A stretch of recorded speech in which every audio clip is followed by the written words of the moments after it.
নমস্কার বন্ধুরা, স্বাগত আপনাদের প্রিয় রান্নার চ্যানেল মিটু কিচেনে।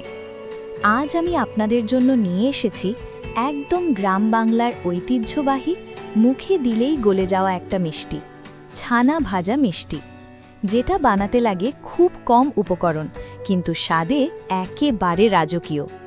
ভিডিওটা শেষ পর্যন্ত দেখবেন, কারণ শেষে দেব পারফেক্ট টিপস। প্রথমেই বানিয়ে নেব ছানা। তার জন্য একটি পাত্রে দুধ ঢেলে নেব।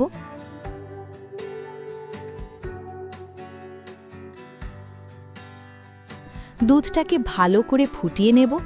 দুধ ফুটে উঠলে গ্যাস কমিয়ে ধীরে ধীরে লেবুর রস দেব। দেখুন, দুধ কেটে গিয়ে ছানা আর জল আলাদা হয়ে গেছে। এবার ছানাটা ছাঁকনিতে ছেঁকে নেব। ভালো করে জল ঝরে গেলে এখন ছানাটা একটা থালায় ঢেলে নিয়ে এই রকমভাবে হাতের সাহায্যে মাখিয়ে নেব।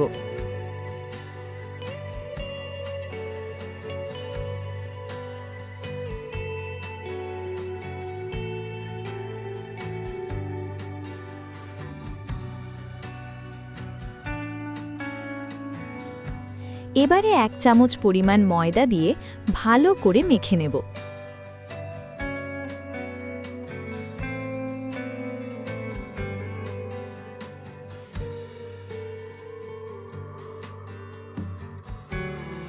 যত বেশি মাখা হবে, ছানাটা তত বেশি মোলায়েম হবে।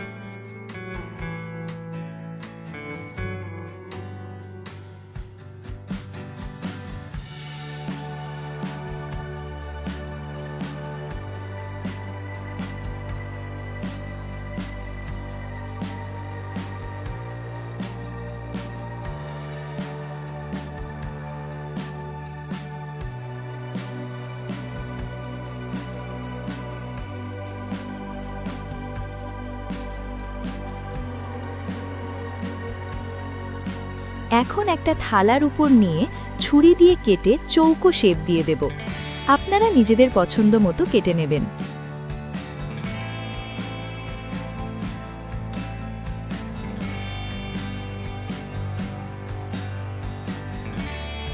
এবার একটা কড়াই গরম করে দেব তেল। তেল গরম হলে একে একে টুকরোগুলো তেলে ছেড়ে দেব।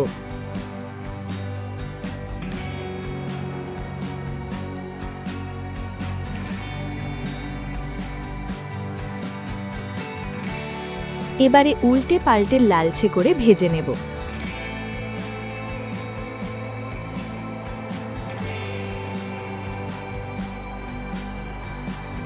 ধীরে ধীরে ছানাটা বাদামি রং ধরতে শুরু করবে। ভাজা হয়ে গেলে তুলে নেব। এখন একটা শিরা বানিয়ে নেব। আমি এখানে 1 বাটি চিনি নিয়েছি। এবার একটি পাত্রে চিনিটা ঢেলে দেব আর 1 কাপ জল দিয়ে একটা শিরা বানিয়ে নেব।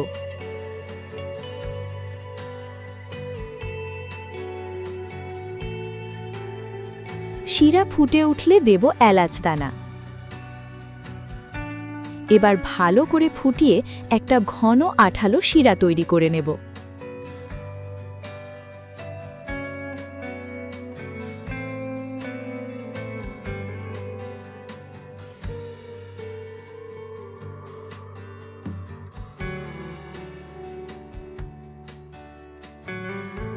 এখন ছানা ভাজা মিষ্টিগুলো চিনির শিরার মধ্যে দিয়ে দেব।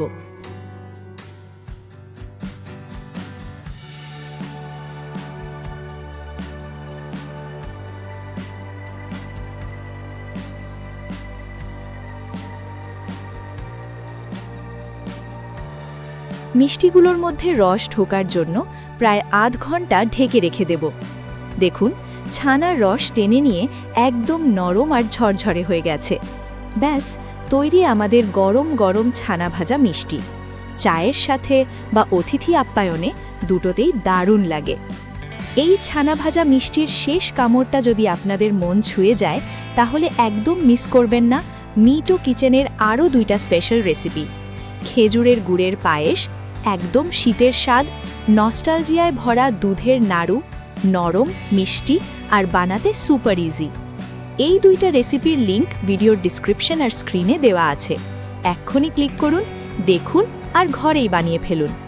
ভিডিওটা ভালো লাগলে অবশ্যই লাইক করবেন, বন্ধুদের সাথে শেয়ার করবেন আর এমন আরও সহজ ঘরোয়া রেসিপির জন্য মিটু কিচেন চ্যানেলটা সাবস্ক্রাইব করতে ভুলবেন না। মিষ্টি মুহূর্ত নিয়ে পরের ভিডিওতে আবার দেখা হবে। ততক্ষণ পর্যন্ত ভালো থাকুন, সুস্থ থাকুন আর রান্না করুন ভালোবাসা দিয়ে।